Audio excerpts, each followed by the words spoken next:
신약에서 가장 놀라운 인물, 또 가장 위대했던 한 인물이 우리 주님을 처음 만나는 그러한 현장으로 나아갑니다. 사실 우리가 너무나 잘 알고 또 익숙하게 많이 들어왔던 그러한 본문입니다. 그럴수록 평범한 말씀, 또 우리가 당연히 알고 있는 말씀일 수밖에 없겠는데요.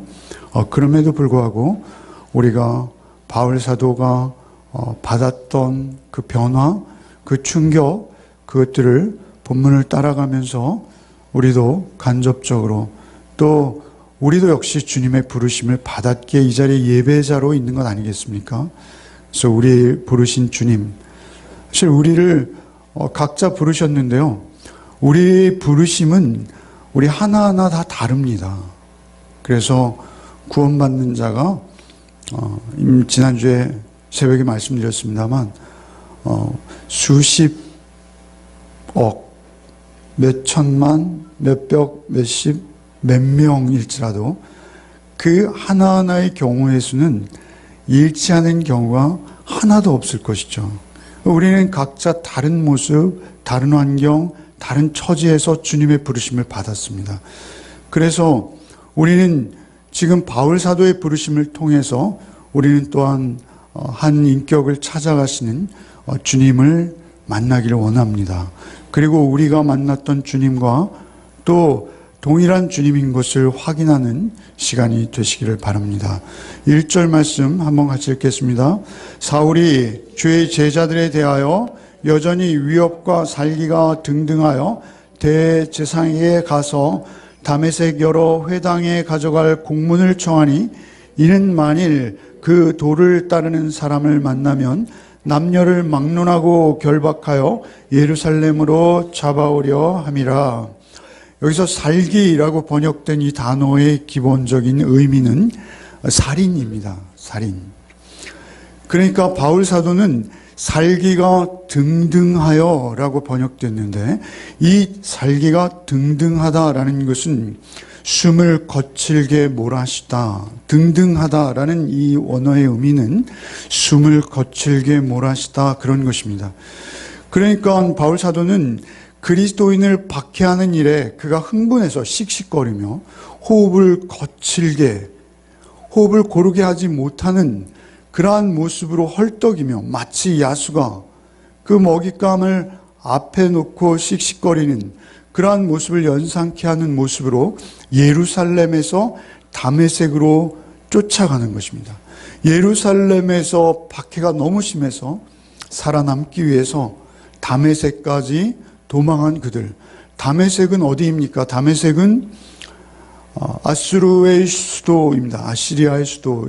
오늘날 시리아의 다마스커스, 지금도 시리아의 수도이죠. 그 다메섹까지 도망가 버린 그 유대계 그리스도인들, 그들을 잡아서 예루살렘까지 끌고 와서 그래서 재판을 받게 하고 그들이 죽음에 이르도록 하는 그 일에 얼마나 큰 열심을 가졌는지 그가 다메섹까지 가려고 2절에 보면 다메섹 여러 회당에 가져갈 공문을 청하니 다메섹에는 사실 유대인들이 약 4만 명 정도 거주했다고 합니다. 굉장히 많은 숫자죠. 아수르에게 그들이 포로로 끌려갔을 뿐만 아니라 다메섹은 큰 무역 도시였습니다. 그래서 상업에 종사하는 많은 사람들이 그곳에 모여 있었어요. 그래서 많은 회당들이 있었습니다. 그 회당들에게 가져갈 공문이라는데요.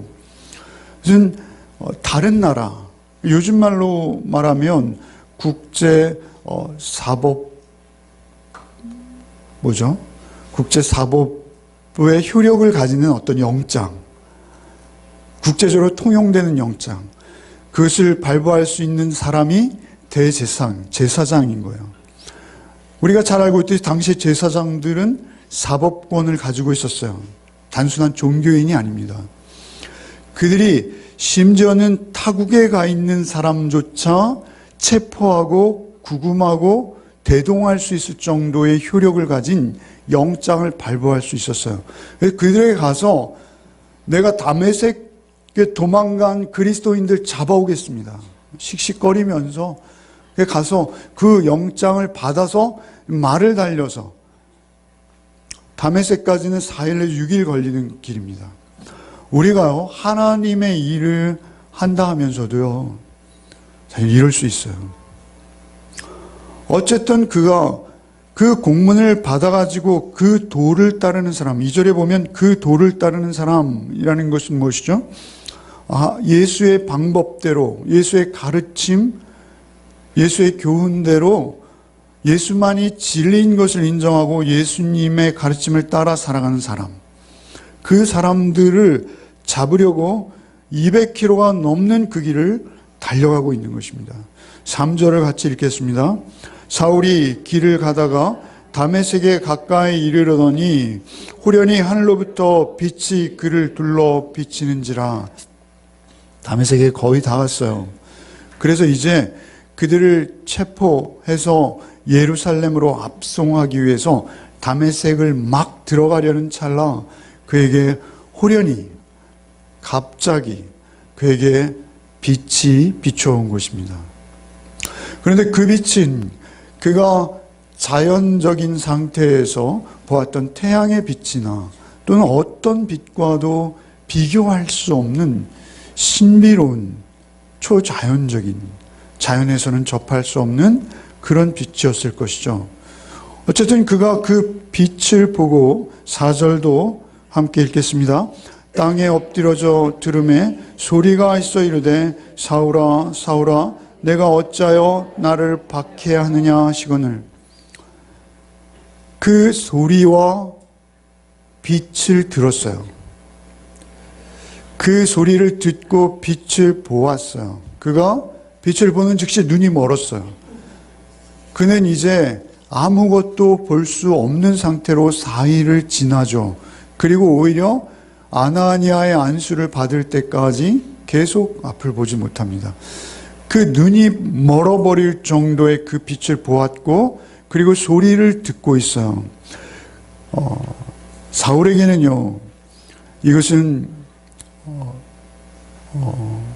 직감적으로 알 수 있는 어떤 그런 존재였어요. 사울은 유대교의 학자요, 구약의 정통한 사람입니다. 구약의 묵시를 말하는 구약의 많은 부분에서 하나님께서 인간에게 자신의 모습을 드러내실 때, 하나님 현현하실 때 그 많은 표현들이 있어요.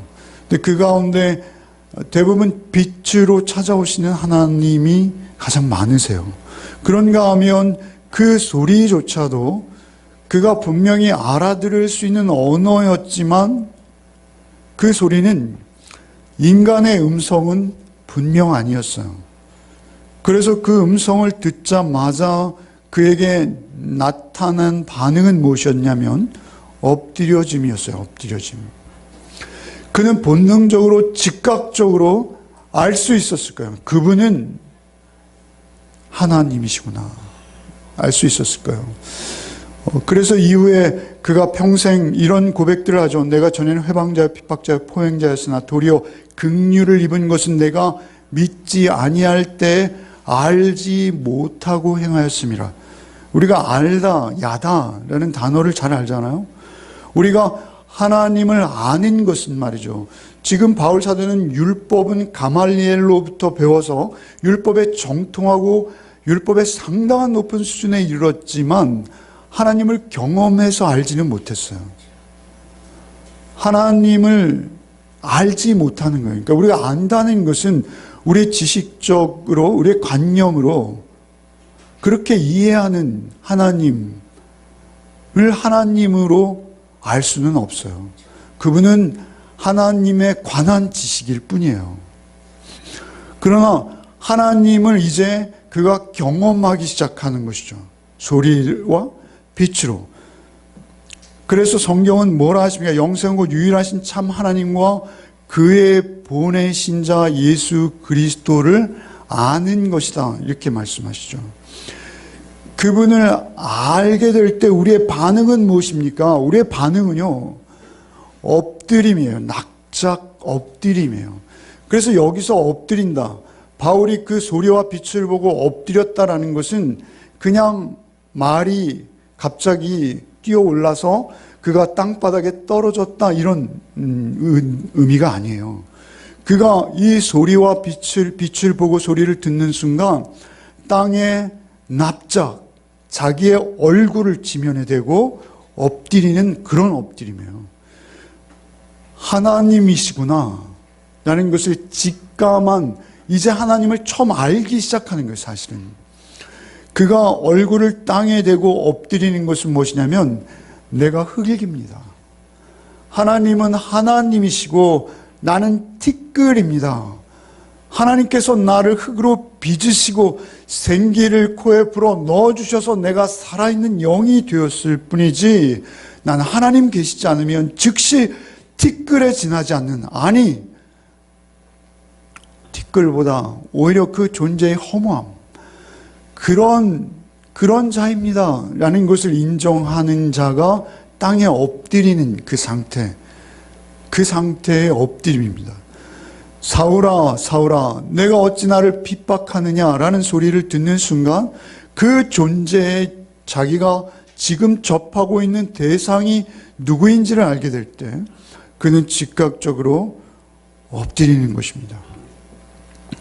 이 엎드림은 성경에서 예배라 하는 것입니다. 여러분, 우리가 하나님을 만나고요, 하나님을 알게 될 때 우리는 예배자가 됩니다. 예배자가 됩니다. 그래서 하나님 앞에서 예배하는 산 제물이 되어서 하나님 앞에서 예배할 수밖에 없는 존재로 우리가 하나님 앞에 나가게 되는 것이죠. 그것이 우리에게 복입니다. 그래서 구약 성경에는 하나님을 송축한다, 하나님의 축복을 받는다 할 때 그 복이라는 단어가 뭐라 말씀드렸어요? 바라크라고 말씀드렸죠. 그래서 하나님 앞에 무릎 꿇는다라는 의미예요. 엎드린다라는 의미예요. 그러니까 우리가 하나님 앞에 엎드리되 참으로 그 존재 앞에 직감하고, 그 존재를 직감하고 나는 흙이요 티끌입니다 라고 지면에 가장 가까이 내 몸을 붙이고 엎드린 상태, 그것이 우리의 가장 큰 복입니다.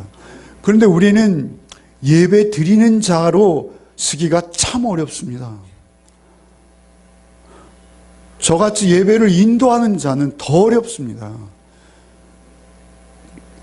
여러분, 우리가 예배를 드리면서도 말이죠, 이 교회는 어때? 저 설교자는 어때? 저 찬양팀은 어때? 오늘 특송은 좋았어.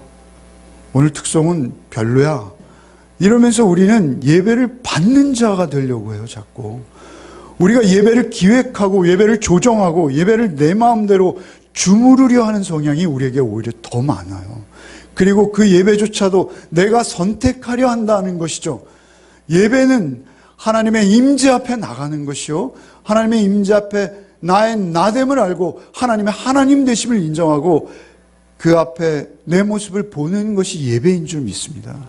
그렇게 될 때 우리는 진정 하나님을 만나고 하나님 앞에 엎드리는 것입니다. 여러분, 예배자가 이 땅에서 가장 행복한 자인 것을 잊지 마십시오. 그리고 예배 드리십시오.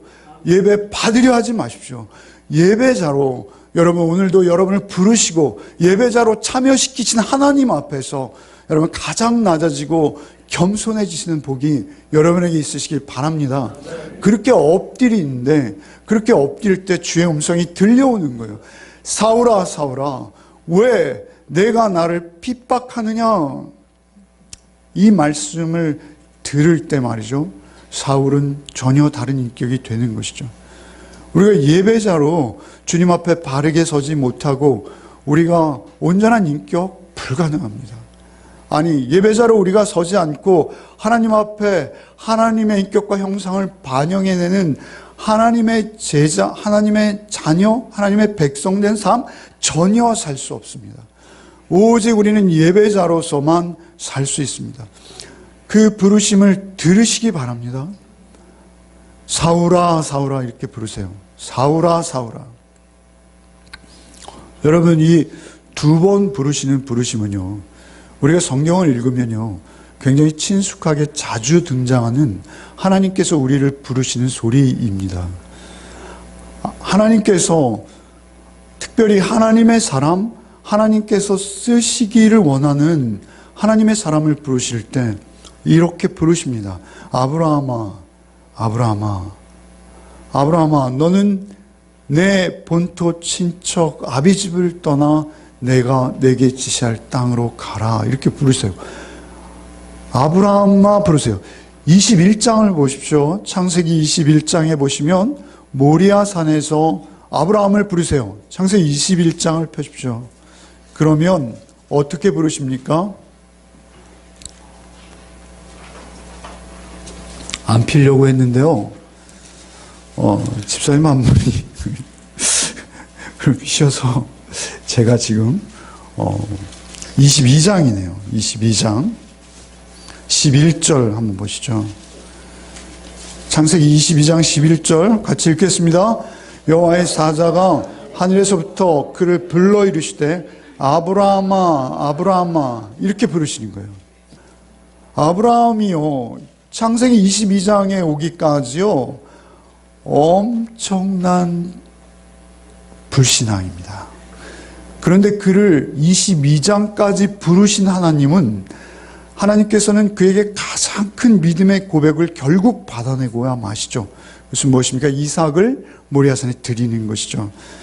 그때 하나님께서 말씀하십니다. 여호와의 사자가 이르시되 그 아이에게 내 손을 대지 말라, 그를 죽이지 말라. 내 아들 내 독자라도 내게 아끼지 아니하였으니 이제야 내가 나를 사랑하는 줄 아노라 하시고 수풀에 걸린 어린 양 한 마리를 준비하세요. 그게 여호와 이레입니다. 그의 아들을 받으시 않으셨지만 하나님께서는 당신의 아들을 우리에게 주시기로 약속하신 그 약속의 예표로 그 이삭 대신 드려질 어린 양 한 마리를 숲속에 예비하세요. 그래서 여호와 이레, 하나님께서 준비하신다, 이런 의미죠. 결국 하나님께서 우리를 약속대로 인도하시는데요, 그 약속을 계속 새롭게 하실 때마다 하나님은 그 약속 언약의 주인공으로 쓰임 받는 자들을 부르세요. 아브라함아, 아브라함아. 여러분 출애굽기 3장에 보면 또 모세야, 모세야 이렇게 부르세요. 내가 선 곳은 거룩한 곳이니 내 신을 벗어라. 이게 집사님, 제가 모세야 모세야 하는 성경을 펼치시고 그러셔서 제가 계속 성경을 펼치고자 하는 유혹이 되는데 설교가 너무 길어질 것 같아요. 근데 모세야 모세야 부르시는 이 부르심은 정말 익숙한 부름이에요. 출애굽의 역사를 맡기실 인물을 하나님 부르시는 거예요. 이러한 부르심은 성경 내내 사무엘아, 사무엘아 부르세요. 처음엔 알아듣지 못했어요. 그것이 하나님의 음성인지 몰랐어요. 그러나 그것이 하나님의 음성인 것을 알 때 그의 삶은 바뀌는 것이죠. 하나님께 온전히 붙들리는 것입니다. 그런데 예수께서도 역시 이 땅에 오셨을 때 예수의 제자들을 부르십니다. 예수님은 하나님이세요. 그래서 예수께서 오셔서 마르다야, 마르다야 이렇게 부르세요. 내가 한 가지 혹은 두 가지 준비하였으면 그것으로 족하다. 너는 내 말씀 앞으로 나오너라 부르시는 거예요. 베드로야, 베드로야 이렇게 부르세요. 베드로야, 베드로야, 사단이 너를 밀가부로 타려고 내게 청구하였으나 내가 아버지께 너의 믿음이 약해지지 않도록 기도했노라 이렇게 말씀하시는 거예요. 우리를 사랑으로 부르세요. 그 부르심에 우리가 응답하는 것이 예배이고 또 이 자리입니다. 그런데 사울아, 사울아 이렇게 부르시는 그 부르심, 그것을 우리가 부른 그 부르심을 우리가 들었다면 우리는 그 부르심 앞에 정직히 응답해야 합니다. 그 부르심이 바울 사도의 그 부르심처럼 또렷한 경우도 있고요. 시간을 두고 그리고 말씀을 통해서 여러 경로를 통해서 성령의 도우심으로 우리 안에 하나님께서 부르시는 부르심을 각자 주셨어요. 그래서 우리는 이 자리에 예배하러 모인 것입니다. 그래서 우리는 이미 예배자가 되었다는 것은 그 부르심에 응답하는 자라. 하나님 앞에는요, 큰 부흥이 따로 없습니다. 큰 일꾼이 따로 없습니다. 여러분, 하나님의 일꾼으로 쓰임받는 것, 그것 자체가 복입니다. 부흥은 말이죠, 많은 숫자가 모여서 엄청난 코러스를 정말 웅장하게 드리는 그 가운데 하나님이 있다 하지 않으세요. 하나님은 오히려 두세 명이 모였을지라도 진심으로, 전심으로 나를 향하는 자들, 그들 가운데 내가 함께 하겠다 하셨어요. 여러분, 여러분의 인생이 작아 보이십니까? 그렇지 않습니다. 여러분을 부르신 하나님은 사울을 부르신 하나님이십니다. 그래서 여러분이 그 부르심에 응답하셨다면 여러분은 하나님의 사람으로 하나님이 쓰시고자 부르신 것입니다. 그리고 여러분을 통해서 하나님의 살아계심, 하나님의 하나님 되심을 증거하는 일이 반드시 있을 것입니다. 그때 우리가 그 앞에 응답하는 복이 있으시기를 바랍니다. 4절에 사울아 사울아 내가 어찌하여 나를 박해하느냐.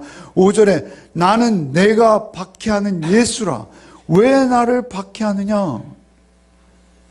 사울은 내가 언제 주님을 박해했습니까? 저는 주님을, 여기서 바울 사도가 참으로 억울한 심정일 수 있습니다. 그렇지 않습니까? 하나님을 향해서 누구보다 큰 열심이 있었던 자 아닙니까? 그런데 왜 나를 핍박하느냐? 이 말씀은 말이죠, 원문에 보면 에고라는 단어가 들어갑니다. 여러분, 헬라어에는요, 헬라어는 보통 동사 안에 주어가 포함됩니다. 그래서 동사의 어미를 변화시키죠. 어미 변화를 통해서 주어를 포함시켜요. 그래서 우리 번역에는 주어가 등장하지만 헬라어 원문에는 주어가 특별히 따로 등장하지 않는 경우가 대부분입니다. 그런데 오늘 이 문장에서는 주님께서 나라는 주어를 명시하세요. 에고, 여러분 에고의 힘이 들어보셨죠? 에고, 나라는 단어를 등장시키십니다. 그런가 하면 2인칭 대명사로서 she라는 그러한 단어도 포함시키세요. 그래서 왜 나를 박해하느냐 이렇게 번역되었지만 사실 이 번역은 말이죠, 원어적으로 그 느낌을 더 충실히 번역한다면 진실로 나는 예수다. 지금 내 자신이 핍박하고 있는 대상은 나 예수다. 이렇게 말씀하시는 것이죠. 그러니까 사실은 바울 사도는 예수를 직접 핍박한 적이 없어요. 그럼에도 불구하고 예수께서 네가 나를 핍박하는구나 라고 말씀하시는 이유는 무엇입니까? 그가 예수의 성도들을 핍박하고 있었던 것입니다. 예수의 성도들은 예수 자신이세요. 여러분, 우리는요, 우리가 예수 믿고 구원받았다면 여러분은 한 분 한 분 존귀한 예수 그리스도를 모신 자들입니다. 그래서 우리 안에 예수가 계신 거예요. 그래서 예수께서는 그들의 핍박을 보시고 참지 못하시는 거예요. 여러분, 그 사랑을 믿으십니까? 여러분 안에 예수가 와 계십니다. 그래서 바울 사도는 평생 그것을 잊지 못하는 거예요.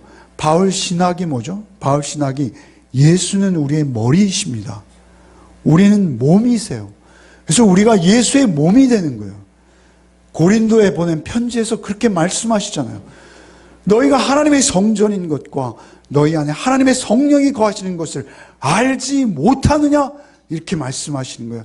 우리같이 더럽고 추하고 누추한 나를 찾아오셔서 성전 삼으시고 우리 안에 성령으로 예수께서 함께 하십니다. 그래서 우리는 성도가 존귀한 거예요. 우리가 예수 모신 심령, 예수와 함께하는 거룩한 영들을 볼 때 우리는 다 사랑해야 되고 존경해야 되고 그들을 섬겨야 될 대상인 줄 믿습니다. 그것을 잊지 마십시오. 우리는 성도입니다. 그런데 그 예수를, 그 하나님이신 것을 이제 알았는데 그가 그 성도를 핍박한 것을 이제 깨닫는 거예요. 그래서 그는 평생을 두고 자신을 회고할 때마다 나는 회방자요, 나는 핍박자요, 나는 포행자였으나 내가 그때 믿음이 없어 하나님을 알지 못하고 행하였음이라. 그러나 하나님께서는 나를 긍휼히 여기사 나를 당신의 종으로 삼으시고 이방인의 선교를 나에게 맡기셨다라고 디모데에게 고백하고 있는 사도의 모습을 뵐 수 있는 것이죠. 이것은 신비입니다. 이것이 기적입니다. 여러분, 우리가 주님 앞에 이토록 쓰임받는 것, 그것이 우리의 유일한 기쁨인 줄 믿으시기 바랍니다. 그때 5절에 이렇게 말하죠. 5절을 읽겠습니다. 주여 대답하되 주여 누구시니까? 이르시되 나는 내가 박해하는 예수라. 주여 누구시니까? 이렇게 묻고 있어요. 주여 이렇게 부르고 있어요. 여러분, 이것은 사울이 그 소리와 빛의 주인공이 하나님이신 것을 인정했다는 의미입니다. 주여, 퀴리에 이런 원어예요. 퀴리에 이렇게 부르는 것은, 퀴리에는 퀴리어스의 호격입니다. 그래서 주여 이렇게 부르는 것은 아도나이 이렇게 부르는 거예요. 유대인들은 아도나이라는 이름, 그 명칭을 함부로 입에 올리지 않아요. 하나님의 이름이기 때문에 그래요. 그래서 여기서 당신은 나의 주인이십니다. 그런데 뭐라 하세요? 누구시니까? 이게 무슨 말입니까? 무슨 의미일까요? 주여 누구이십니까? 라고 바울사도가 외칠 수밖에 없는 이유가 무엇일까요? 나는 몰랐습니다. 주님, 나는 몰랐습니다. 주님, 당신이 하나님이신 줄 나는 몰랐습니다. 사실 이 고백인 거예요. 주여, 당신은 누구십니까? 사실 우리의 삶은요, 하나님을 계속 알아가는 삶입니다. 우리가 하나님을 온전히 알 수는 없어요. 우리 인생을 통해서 여러분 주일날 나오고 여러분 성경 말씀 앞에 설 때마다 우리는 하나님의 그 일부분이라도 우리가 알기 어렵습니다. 다만 우리가 하나님이 보여주시는 만큼만 우리 하나님 뵐 수 있어요. 그런데 그것은 우리가 사모하는 마음으로 주의 말씀에 가서 부딪힐 때마다 하나님께서는 구하고 찾고 누리는 자에게 성령을 주시고 성령을 통해서 말씀을 읽게 하시고 그 말씀을 통해서 살아계신 하나님을 우리에게 보여주시는 분이신 것을 믿으십시오. 그리고 더욱 사모함으로 주의 말씀을 향해 다가가시는 복이 있으시기를 바랍니다. 그것은 오직 하나님만 우리에게 알려주실 수 있는 거예요. 그 말씀으로 여러분 하나님을 매일 만나시고 동행하는 복이 있으시기 바랍니다. 주여 누구십니까? 이 질문은 참으로 바울사도의 어리석어 보이는 참으로 멍청한 질문인 것 같아도 우리의 평생에 해야 할 질문입니다. 그리고 우리도 늘 하나님을 향해서 주여 더 알기를 원합니다. 주여 더 알기를 원합니다. 주여 누구십니까? 가장 겸손한 자로 주여를 외칠 수 있는 여러분 되십시오. 뿐만 아니라 더 알아가기를 사모하는 여러분 되시기를 바랍니다. 그것이 우리의 삶의 영원한 가장 변하지 않는 가장 큰 기쁨인 줄 믿으십시오. 주님은 사랑이십니다. 주님은 사랑이세요. 우리를 찾아오는 사랑이십니다. 여러분, 돌아온 탕자를 요즘 제가 읽고 있는데요. 돌아온 탕자의 모습은 무엇입니까?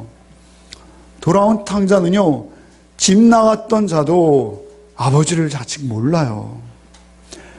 집에 있던 큰아들도 아버지를 잘 몰라요.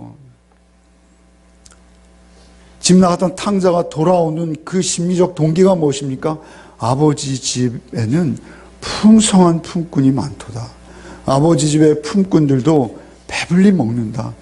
내가 이 돼지주업 열매 먹고 있을 게 아니라 아버지 집의 품꾼의 하나처럼 여겨주십시오. 이것입니다. 큰아들의 그 목적은 뭐죠? 저는 이 사울이 말이죠. 바울 되기 전에 이 사울은요, 큰아들이죠. 자기가 율법의 의로 충만했습니다. 하나님, 난 잘하고 있죠. 나 잘하고 있죠. 그러나 그의 심보는 무엇입니까? 자기의 동생이 돌아오자 분을 냅니다. 집에 들어가기를 싫어합니다. 그의 아버지를 향한 말이 무엇입니까? 아버지, 저는 제가 지금껏 아버지를 위해 이토록 수고했지만 저 돌아온 탕자 저를 위해서는 저 막대먹은 동생을 위해서 살찐 송아지를 잡으시며 저에게는 염소 한 마리 주신 적 있습니까? 그것이 그의 본심인 거예요. 아버지의 말 뭐예요? 아버지의 대답 뭐예요? 야, 너는 처음부터 나와 함께 있었고 내 집에 있는 모든 것이 다 내 것 아니냐. 그런데도 못 들어가는 거예요. 왜 못 들어갑니까? 우리의 신앙생활이 그렇다는 거예요.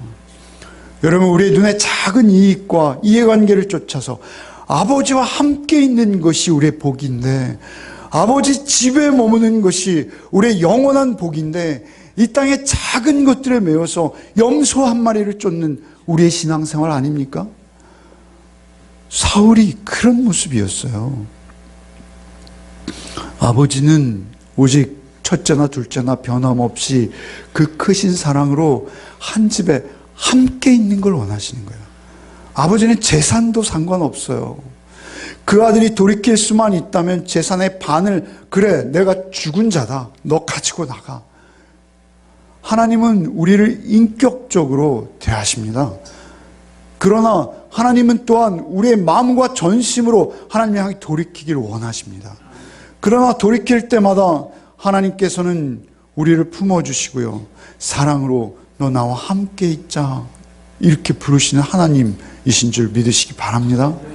하나님은 여러분과 함께 있기 원하십니다.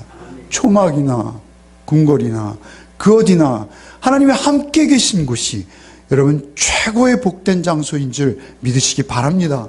그 하나님이 우리를 끊임없이 부르고 계신 것입니다. 그 6절 말씀 한번 읽겠습니다. 너는 일어나 시내로 들어가라. 내가 행할 것을 내게 이를 자가 있느니라 하시니, 너는 일어나 시내로 들어가라. 그런데요, 주여 당신은 누이십니까? 그러면 나는 나야, 이렇게 말씀하셔야 되잖아요. 그렇게 말씀 안 하세요. 그러면 뭐라 하세요? 너는 일어나 시내로 들어가라. 내게 이를 자가, 내가 행할 것을 내게 이를 자가 시내에 있다. 근데 이 앞에 말이죠, 알라라는 헬라어가 있어요. 6절 앞에요, 그러나라는 등위 접속사, 역접 접속사가 있어요. 그러나 주여 누구십니까? 라고 묻는 사울에게 그러나 너는 일어나 시내로 들어가라 명령하세요. 그가 이제 하나님을 알기 시작했고 하나님을 더 알기 원하는 마음으로 서 있을 때 하나님은 그에게 즉시 할 일을 주십니다. 그런데 놀랍지 않습니까? 회방자요 핍박자요 포행자인 그를 향해서 하나님, 그러나 너는 시내로 들어가라. 번역이 좀 어색해서 뺀 것 같아요. 그러나라는 것은 무엇입니까? 너는 나를 핍박하는 자요, 우리 성도들을, 내 몸을 찌르고 괴롭히는 자였으나, 그러나 이제 내가 내 손을 잡고 일으키니 너는 일어나라. 일어나서 시내로 들어가라. 너의 행할 일을 가르칠 자를 내가 다메섹에 예비하였다. 이렇게 말씀하신 거예요. 여기서 행한다라는 이 헬라어는 말이죠, 포이에오라는 헬라어예요. 포이에오라는 헬라어는요, 신약에 많이 등장해요. 여러분, 에베소서에 우리는 그의 만드신 바라라는, 우리는 그의 만드신 바라, 만드셨다라고 할 때 이게 포이에마예요. 포이에오라는 이 단어는요, 하나님께서 어떤 신적인 능력으로 뭔가를 만들다, 창조하다라는 단어로 많이 사용돼요. 그러니까 만들다, 창조하다예요. 이 단어를 히브리어 사전에 찾으면 첫 번째 등장하는 단어가 만들다, 두 번째 창조하다, 세 번째 행하다 이렇게 기록되어 있습니다. 그러니까 지금 사도를 부르시는 이유는 무엇입니까? 네가 내 할 일을 행하도록 부르신다는 거예요. 그러나 너는 핍박자요 포행자요 참으로 죄인이지만 그러나 내가 너를 나의 동역자로 부르노라 이렇게 말씀하시는 거예요. 여러분, 우리가 주님의 동역자가 될 수 없는 자들이에요. 우리를 이렇게 부르시는 건 너무나 신비한 거예요. 여러분, 제가 여러분 앞에 감히 설교하는 자라는 건 저는 지금도 제가 저를 믿을 수 없어요. 지금도 제가 여러분 앞에서 감히 하나님의 말씀을 대언하고 있을 때 저는 제가 과연 맞는 짓을 하고 있는지 제 자신을 확신할 수조차 없을 때가 많아요. 그러나 저는 하나님께서 그러나 저를 부르신 것을 보았어요. 희미하게나마 그 빛과 음성을 들은 게 있어서 여러분에게 전하기에 올라온 것입니다. 여러분이 혹시라도 말씀을 같이 나누고 이 성전을 나갈 때 저의 모습이 여러분의 뇌리에 남아서는 절대 안 됩니다. 여러분의 뇌리에는 오직 하나님의 기록된 말씀이 하나님의 음성으로 남으시기를 바랍니다. 그것은 하나님께서 행하시는 그 일을 행했다는 증거가 되는 것입니다. 여러분, 우리의 욕심과 우리의 뜻대로가 아니라 하나님의 부르심대로 쓰임받는 복이 있으시기를 바랍니다. 그러면 그것이 아무리 작고 초라할지라도 하나님을 드러내는 일이라면 여러분, 그것보다 더 큰 복은 없는 줄 믿으시기 바랍니다. 그것이 여러분 생애의 가장 큰 영광이라는 것을 잊지 않으시는 저와 여러분 되시기를 바랍니다. 그렇게 하나님께서는 행할 것을 주시는 거예요. 바울 사도에게 행할 일을 부여하시는 거예요. 7절, 8절, 9절 읽고 마치겠습니다. 7절, 8절, 9절 함께 읽겠습니다. 같이 가던 사람들은 소리만 듣고 아무것도 보지 못하여 말을 못하고 서 있더라. 사울이 땅에서 일어나 눈은 떴으나 아무것도 보지 못하고 사람의 손에 끌려 다메섹으로 들어가서 사흘 동안 보지 못하고 먹지도 마시지도 아니하니라. 사울은요, 혈기가 등등하던 자야. 3절에 그죠? 말을 타고 다메섹으로 단숨에 달려가던 자예요. 얼마나 씩씩합니까? 그런데 그 사울이 쓰러졌어요. 그리고 이제는 자기가 뽑아서 골라서 데려온 그 군사들일 텐데 이제는 그들에게 오히려 끌려서 다메섹으로 들어갑니다. 눈을 보지 못해요. 그러나 그는 이제 변화된 거예요. 그러나 이제부터 그는 자기의 의와 자기의 노력, 자기의 고집, 자기의 생각대로 사는 자가 아닌 거예요. 그는 이제는 하나님께 전적으로 자신을 의탁하며 하나님의 뜻을 따라 사는 자로 이제 오히려 첫 걸음을 떼기 시작하는 거예요. 그들의 손을 그가 데려온 그 군사들이 그 손을 붙들고 다메섹으로 들어가고 있으나 사실 그 손을 붙들고 계신 분은 예수인 줄 믿습니다. 예수께서 그 손을 붙들고 지금 이제 사울을 인도하기 시작하시는 거예요. 그는 결국 사도행전을 보면요, 광주리를 타고 벗어납니다. 다메섹에서 얼마 머물지 않는데요, 그 사이에 그가 가장 사랑하고 존경하고 목숨을 바쳐서 헌신하고자 했던 유대인들 집단으로부터 원수처럼 여겨집니다. 그래서 그는 그들이 죽이고자 하는 그 눈을 피해서 이제는 그들의 손에 이끌리는 정도가 아니라 아나니아와 그 모임들, 이제는 예수를 믿는 그 공동체의 모임들의 손길에 의해서 끈에 매달려서 광주리 속에 숨어서 더 비참한 모습으로 다메섹을 벗어납니다. 그러나 그는 이 세상에서 가장 행복한 줄 믿습니다. 그는 이제 하나님 앞에 있게 된 것이요, 예수로 쓰임받기 시작한 것입니다. 예수의 종으로 이제 그는 첫 발을 내딛기 시작한 거예요. 9절에 보시면 사흘 동안 보지 못하고 먹지도 마시지도 아니라, 이 사흘이 어떤 시간이었을까요? 여러분, 요나가 그 물고기 뱃속에 있었던 사흘 우리가 알지 않습니까? 예수께서 그 무덤에 머무셨던 사흘. 지금 사도는요, 죽고 다시 사는 거예요.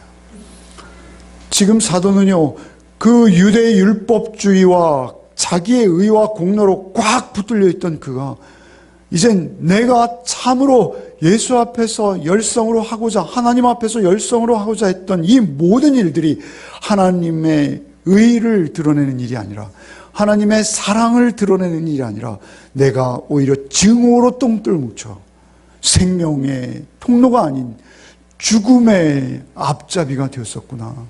이것을 깨닫고 이제 그가 전혀 다른 시각으로 변화되어지는 그런 사흘인 것입니다.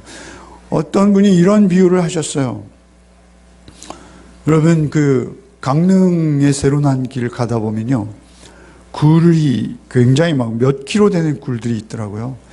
그 몇 킬로 되는 굴들을 뚫을 때 한쪽에서 쭉 뚫어 나가는 게 아니라 양쪽에서 뚫는다고 해요. 그래서 그 굴착하는 그 모형을 휴게소에 이렇게 만들어 놓은 곳 있더라고요. 양쪽에서 뚫어오다가 가운데서 딱 만나는 거죠. 그 가운데서 갑자기 그 앞에 있는 흙들이 허물어지면서 그 뚫려오던 굴이 뻥 뚫리면서 어느 한쪽으로 바람이 휙 통하기 시작하는 거죠. 여러분, 지금 바울 사도는요, 하나님을 잘 모르고 있었어요. 구약의 하나님만 알고 있었죠. 그런데 구약의 하나님도 예수로, 우리가 오실 메시아로 은혜로 받으면요, 다 복음입니다.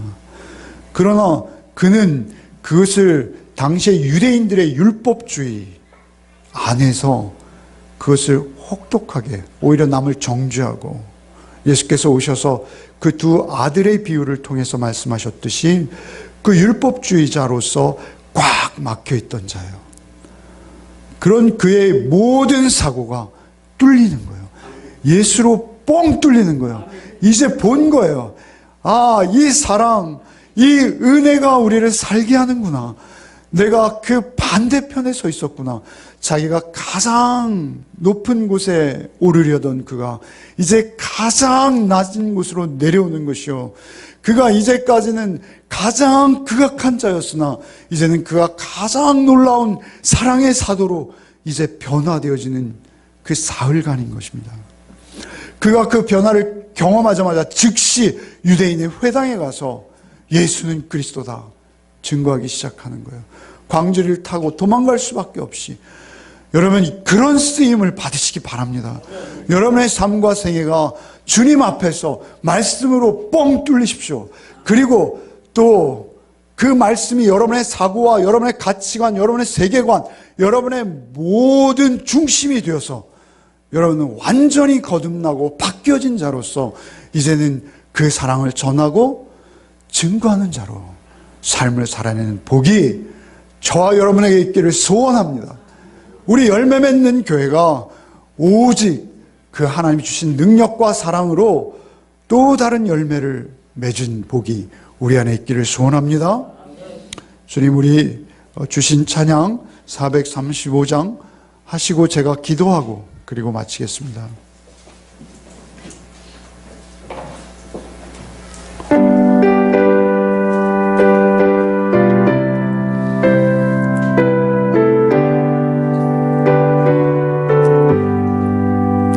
나의 영원하신 기여 생명보다 귀하다.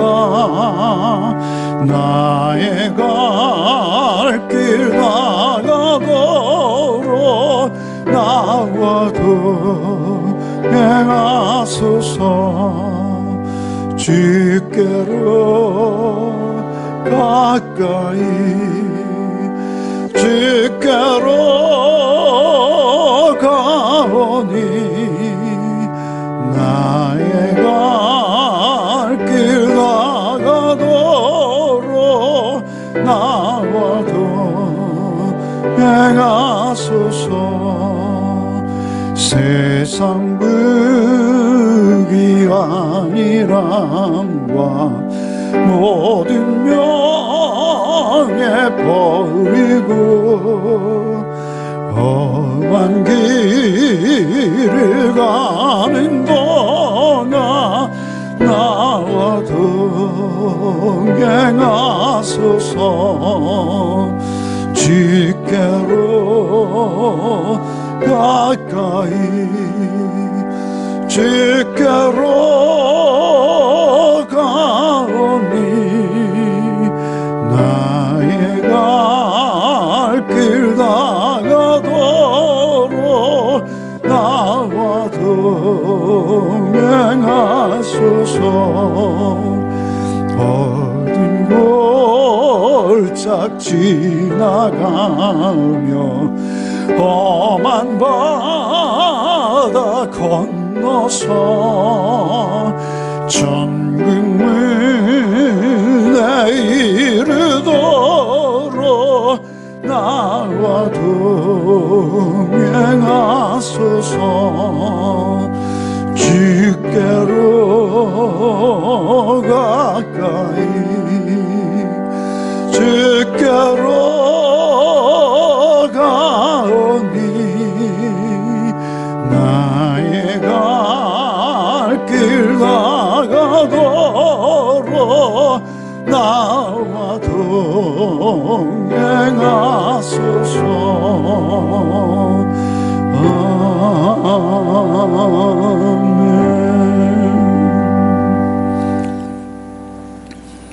주님, 참으로 너무나 누추하고 더럽고 냄새나서 잠시도 그 죄악 가운데 머물 수밖에 없는 이 죄인을 주께서 찾아오셔서 마다하지 아니하시고 우리를 그 피의 은혜를 알게 하시고 그 피로 우리를 새롭게 하셔서 우리 안에 찾아오시니 참 감사를 드립니다. 하나님, 주님만이 참으로 우리가 찬양한 대로 우리의 생명보다 더 귀한 우리의 영원하신 기업이 되어 주옵소서. 주님과 늘 동행하기를 원합니다. 우리의 삶이 어두운 골짝 지나가며 험한 바다 건너는 것과 같을지라도 주님 함께 하시고 주님 우리와 동행하시면 넉넉히 감당할 수 있음을 믿습니다.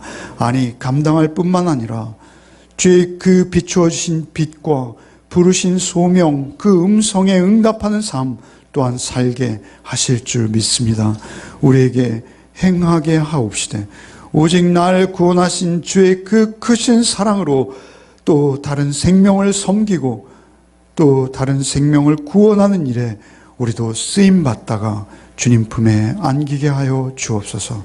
예수 그리스도의 이름으로 기도하옵나이다. 아멘. 이제는 우리 구주 예수 그리스도의 은혜와 하나님 아버지의 그 신비하신 말로 다할 수 없는 사랑과 성령의 교통, 감화 충만케 하시는 은총이 사울을 부르시듯 나를 부르신 부르심 앞에 온전히 응답하여 우리의 생애와 삶을 주께만 온전히 드리며 성령님만을 의지하기로 결단하는 우리 열매 가족들 위해 이제부터 영원토록 함께 계시기를 축원하옵나이다. 아멘.